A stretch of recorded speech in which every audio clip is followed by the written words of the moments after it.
આપણી સંકલ્પ ન્યૂઝ ચેનલને સબસ્ક્રાઇબ અને લાઇક કરો, બેલ આઇકન દબાવો જેથી આવનાર ન્યૂઝ અપડેટ્સની નોટિફિકેશન આપના મોબાઈલ પર સૌથી પહેલા પહોંચે. Like, subscribe and share the video. નમસ્કાર દર્શક મિત્રો, હું છું પૂજા ટંડેલ. સંકલ્પ ન્યૂઝમાં આપનું સ્વાગત છે. સમાચારની શરૂઆત કરતા પહેલા એક નજર આજના મુખ્ય સમાચાર ઉપર. કપરાડા હાઈવે પર બિસ્માર માર્ગને લઈ કન્ટેનર ખીણમાં ખાબકી જતા અકસ્માત સર્જાયો. ખાડાને તૂટેલા રસ્તાને કારણે વાહન ચાલકોને ભારે મુશ્કેલી, ચાલકનો આબાદ બચાવ. કપરાડાના જોગવેલ હાઈવે પર કન્ટેનર ખીણમાં ખાબકી જતા અકસ્માત સર્જાયો હતો. નાસિક મહારાષ્ટ્ર તરફથી આવતી કન્ટેનર નંબર GJ27TD A313 જોગવેલ નજીક ખીણમાં ખાબકી હતી. આ અકસ્માતમાં ચાલકનો ચમત્કારિક બચાવ થયો હતો. આ ઘટનાને પગલે ફરી એકવાર નેશનલ હાઈવે નંબર 848ની ખરાબ હાલત સામે આવી છે. ખાડા અને તૂટેલા રસ્તાને કારણે વાહન ચાલકોને ભારે મુશ્કેલી ભોગવવી પડે છે. અવારનવાર અકસ્માત થવા છતાં માર્ગનું સમારકામ થતું નથી. સ્થાનિકો અને વાહન ચાલકો તાત્કાલિક સમારકામ કરવાની માંગ કરી રહ્યા છે. આ ઘટનામાં કન્ટેનર ચાલકનો ચમત્કારિક બચાવ થવા પામ્યો હતો.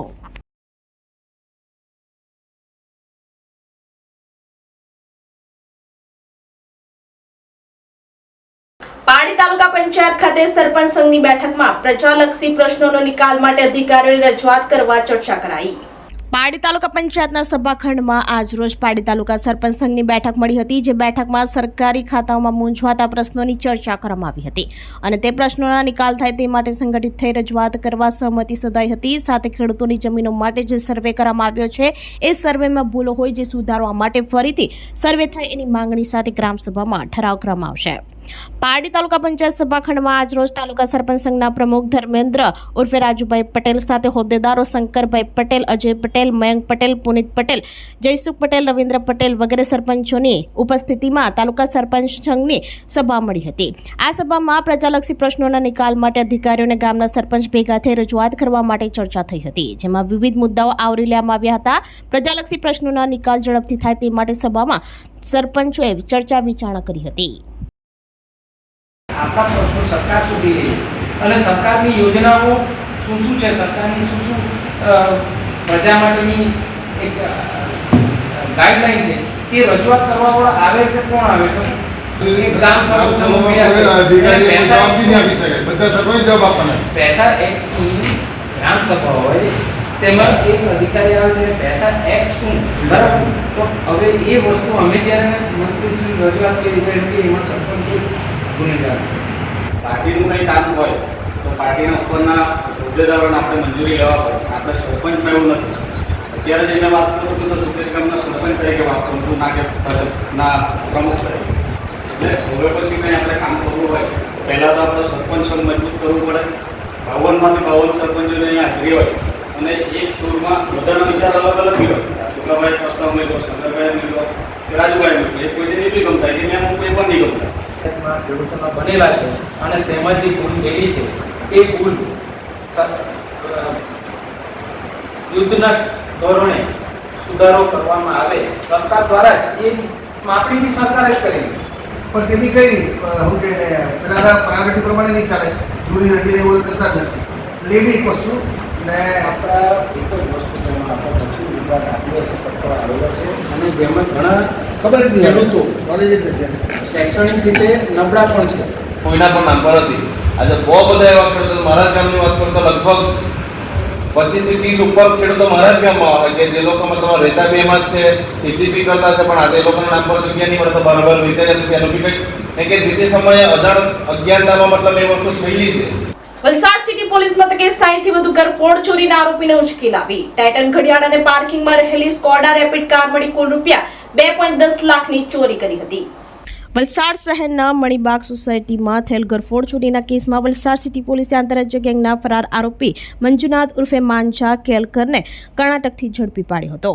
વલસાડ સિટી પોલીસ મથકે ફરિયાદી દેવાનંદ છૂછડે નોંધાવેલી ફરિયાદ મુજબ તેમના બંગલામાં રહેતા ભાડુઆત વતન અબ્રહ્મ ગયા હતા.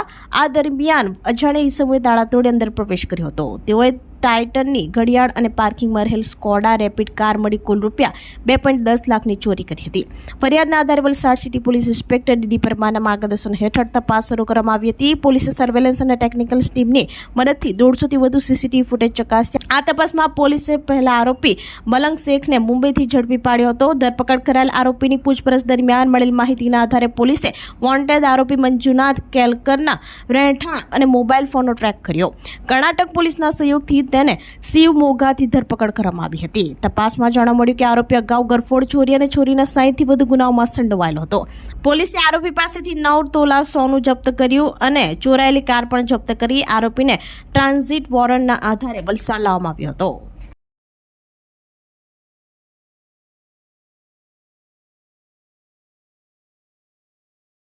એપ્રિલ 2025-29-30ની રાત્રે વલસાડ સિટીની એક સોસાયટીમાં મણિબાગ સોસાયટીમાં એક ઘરફોડ ચોરીની ઘટના બની હતી. ઘરફોડ ચોરી કરવા માટે આવેલા ઈસમો કારમાં આવ્યા હતા અને એ ઈસમોએ ઘરની અંદર જે એન્ટિક ઘડિયાળોની સાથે સાથે ઘરના પાર્કિંગમાં પાર્ક કરેલી સ્કોડા રેપિડ પણ ચોરી લીધેલી હતી. બનાવની ગંભીરતાને ધ્યાને રાખીને વલસાડ સિટી પોલીસ સ્ટેશનના PI DD Parmar, PSI Danish Patel અને તમામ ટીમો આની અંદર કામે લાગેલી હતી. શહેરના વિશ્વાસ પ્રોજેક્ટ અંતર્ગત જે કમાન્ડ એન્ડ કંટ્રોલ રૂમ બનેલો છે એના તમામ સીસીટીવી કેમેરા ચેક કરવામાં આવ્યા હતા. સાથે સાથે જે ગાડી ચોરાઈ છે સ્કોડા રેપિડ એના અનુસંધાને ગાડીના નંબર આધારે સમગ્ર રાજ્યના તમામ વિશ્વાસ જે કમાન્ડ એન્ડ કંટ્રોલ રૂમ છે આપણા નેત્રમ વિશ્વાસ પ્રોજેક્ટ અંતર્ગત ત્યાં પણ આ ગાડીના નંબર આધારે ENPR કેમેરામાં સર્ચ કરવામાં આવ્યું હતું. તમામ હાઈવે મુંબઈ તરફ જતો હાઈવે અને સુરત તરફ જતો હાઈવે એને પણ ચેક કરવામાં આવ્યા હતા અને આ ગુનાને ડિટેક્ટ કરવામાં તાત્કાલિક ફ્યુ ડેઝમાં સફળતા મળી હતી, થોડા દિવસોમાં, જેમાં મુંબઈથી એક આરોપી મલંગ સૈયદ શેખને પકડી પાડવામાં આવ્યો હતો અને આ ગુનાનો માસ્ટર માઇન્ડ મંજુનાથ કલકેરે, જેનું હુલામણું નામ માંઝા કલકેરે છે, એનું ઇન્વોલ્વમેન્ટ જોવા મળ્યું હતું. મંજુનાથ કલકેરે સાથે સાથે મોહમ્મદ ઇબ્રાહિમ નામનો એનો સાગરીત, આ બંને જણા એ ગુનામાં વોન્ટેડ હતા. ગયા મહિને મોહમ્મદ ઇબ્રાહિમને મીરા ભાયંદર પોલીસની મદદથી પકડી પાડવામાં આવ્યો હતો. મોહમ્મદ ઇબ્રાહિમ વિરુદ્ધમાં પણ 7 થી વધુ ગુનાઓ છે, જેમાં એક્સટોર્શન, ધાડ, લૂંટના ગુનાઓ છે અને જ્યારે એને પકડાયો ત્યારે પણ મીરા ભાયંદર વિસ્તારમાં કોઈ બારના ઓનર પાસેથી એક્સટોર્શનની હકીકત અમને મળેલી હતી, જે હકીકત બાબતે પણ મીરા ભાયંદર પોલીસ કમિશનરેટને જાણ કરવામાં આવી છે અને આ ગુનાનો જે ત્રીજો માસ્ટર માઇન્ડ, જે મેઇન વ્યક્તિ જે છે મંજુનાથ કલકેરે, એના બાબતે દિલ્હી, ઉત્તર પ્રદેશ, કર્ણાટકા, ગુજરાત, મહારાષ્ટ્ર તમામ જગ્યાએ વલસાડ સિટી પોલીસની ટીમો કામે લાગેલી હતી અને વલસાડ સિટી પોલીસ સ્ટેશન જે ટીપ મળી હતી એ તાત્કાલિક કર્ણાટકાના શિવમોગા ડિસ્ટ્રિક્ટમાં આપવામાં આવી હતી અને એના આધારે શિવમોગાની પોલીસે, કર્ણાટકની પોલીસે એક ઓપરેશન કરીને મંજુનાથ કલકેરેને પકડી પાડ્યો હતો. મંજુનાથ કલકેરે જે તે સમયે પોલીસ ઉપર ફાયરિંગ પણ કર્યું હતું અને જેમાં કર્ણાટકના શિવમોગા પોલીસના સબ ઇન્સ્પેક્ટરને ગોળી પણ વાગેલી હતી. સામે જે મંજુનાથ કલકેરે છે એને પણ પગમાં ગોળી વાગેલી હતી. એ જે આરોપી છે, જે પકડાયેલો આરોપી મંજુનાથ કલકેરે, એ શિવમોગાના 70 થી વધુ ગુનાઓનો આરોપી છે. એક મોટો હિસ્ટ્રી શીટર કર્ણાટકના શિવમોગા ડિસ્ટ્રિક્ટનો છે. 70 થી વધુ ઘરફોડ ચોરીઓ અને લૂંટનો આરોપી છે અને એ આરોપી વિરુદ્ધમાં અટેમ્પ્ટ ટુ મર્ડર અને આર્મ્સ એક્ટનો ગુનો પણ ત્યાં દાખલ કરવામાં આવ્યો છે પીએસઆઈ પર એને જે ગોળી મારી અનુસંધાને. અને આ આરોપીને વલસાડ સિટી પોલીસે ટ્રાન્સપોરન્ટ આધારે ધરપકડ કરી છે અને ઘરફોડ ચોરીના જે વોન્ટેડ જે મંજુનાથ કલકેરે જે મુખ્ય આરોપી હતો એની વિધિવત ધરપકડ કરવામાં આવી છે અને વધુ રિમાન્ડ હાથ લઈ એ ગુનામાં બીજું કોઈ અન્ય સંડોવણી હતી કે કેમ અને વલસાડ જિલ્લા કે ગુજરાત અંદર કોઈ અન્ય ગુનાઓ એમણે આચર્યા છે કે નહીં એ બાબતે હાલ તપાસ ચાલી રહી છે. શિવમોગા ડિસ્ટ્રિક્ટના મોટાભાગના ગુનાઓમાં એની ધરપકડ થઈ ગઈ છે. શિવમોગા ડિસ્ટ્રિક્ટનો હિસ્ટ્રી શીટર અને સક્રિય ગુનેગાર છે અને એને જ્યારે પકડ્યો ત્યારે પણ ફેબ્રુઆરી કે માર્ચ મહિનામાં જ એ ત્યાં જેલમાંથી છૂટેલો છે અને જેલની અંદર જ એના મોહમ્મદ ઇબ્રાહિમ અને મલંગ સૈયદનો સંપર્ક થયો હતો અને જેલમાંથી છૂટ્યા બાદ કર્ણાટકામાં પકડી જવાની બીકે એમણે 9 રાજ્ય ટાર્ગેટ કર્યું હતું, વલસાડ, પરંતુ વલસાડ જિલ્લામાં, ગુજરાત રાજ્યના વલસાડ જિલ્લામાં પહેલો ગુનામાં જ એમની ઓળખ છતી થઈ ગઈ હતી અને વલસાડ પોલીસ સતત 3 મહિનાથી આ 3 આરોપીનો પીછો કરી રહી હતી, ટ્રેસ કરી રહી હતી અને જેના કારણે જ આ ગુનાના 3 આરોપીને પકડી પાડવામાં સફળતા મળી છે. ઉમરગામ લક્ષ્મી ઇન્સ્ટિટ્યૂટના વિદ્યાર્થીઓ દ્વારા બિલાડ હાઈવે પર વસતા ગરીબોને કપડાનું વિતરણ કરવામાં આવ્યું. ઉમરગામ તાલુકાના સરીગામ ખાતે આવેલ લક્ષ્મી ઇન્સ્ટિટ્યૂટ ઓફ ટેકનોલોજીના NSS વિદ્યાર્થીઓ દ્વારા સામાજિક કામો કરવાનું આયોજન કરવામાં આવે છે. બિલાડ હાઈવે પર વસતા ગરીબોને વિદ્યાર્થીઓ માટે ભેગા કરવામાં આવેલા સારા કપડાઓનું વિતરણ કરવામાં આવ્યું હતું. વિદ્યાર્થીઓ દ્વારા બાળકો, મહિલાઓ અને પુરુષોના સારા કપડાઓ ભેગા કરી વ્યવસ્થિત ઇસ્ત્રી અને પેકિંગ કરી ગરીબો સુધી પહોંચાડવાનું ભગીરથ કાર્ય કર્યું હતું. શાળાના શિક્ષકો સહિત અન્ય હોદ્દેદારોની ઉપસ્થિતિમાં સુંદર કામ કરવામાં આવ્યું હતું. વિદ્યાર્થીઓ સમાજમાં જઈ આગળ જતા આવા સામાજિક કાર્યો કરતા રહે તેઓએ આશય રાખવામાં આવ્યો હતો.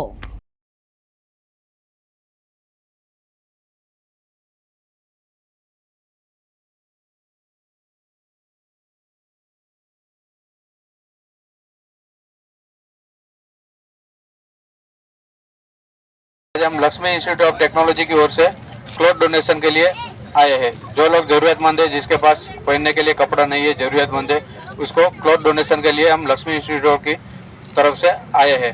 हमारा जो NSS यूनिट है ऐसे सोशल वर्क करता रहता है, जैसे कि cloth donation drive, blood donation drive. तो आज हम क्लॉथ डोनेशन के लिए यहाँ पे आए हैं, जो बिलाड़ के पास है, बंजारा बस्ती हाईवे के पास, वहाँ पे आए हैं. मुझे बहुत खुशी है. NSS LIT के स्टूडेंट्स सोशल वर्क कर रहे हैं और हर घर में कपड़े वेस्ट होता है, तो वेस्ट नहीं होना चाहिए. और अभी जो कपड़े डिस्ट्रीब्यूट लोग कर रहे हैं वो सब अच्छे कपड़े हैं, इस्त्री किया हुआ, लेबल्ड अच्छे से पैक किया हुआ, नए जैसे पैक करके सबको डिस्ट्रीब्यूट कर रहे हैं. ये उनको जो भी यूज़ करेगा वो भी प्राइड के साथ उसको यूज़ करेगा. ऐसा नहीं कि ये दान देना है या वेस्ट कपड़े दे रहे हैं, ये अच्छे कपड़े ही दे रहे हैं. और इससे देने वालों को भी खुशी मिलेगी और लेने वालों को भी खुशी मिलेगी. તો આ હતા સમાચારો. નવા સમાચારો સાથે કાલે ફરી મળીશું. નમસ્કાર.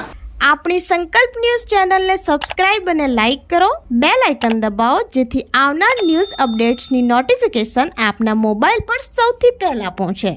Like, subscribe and share the video.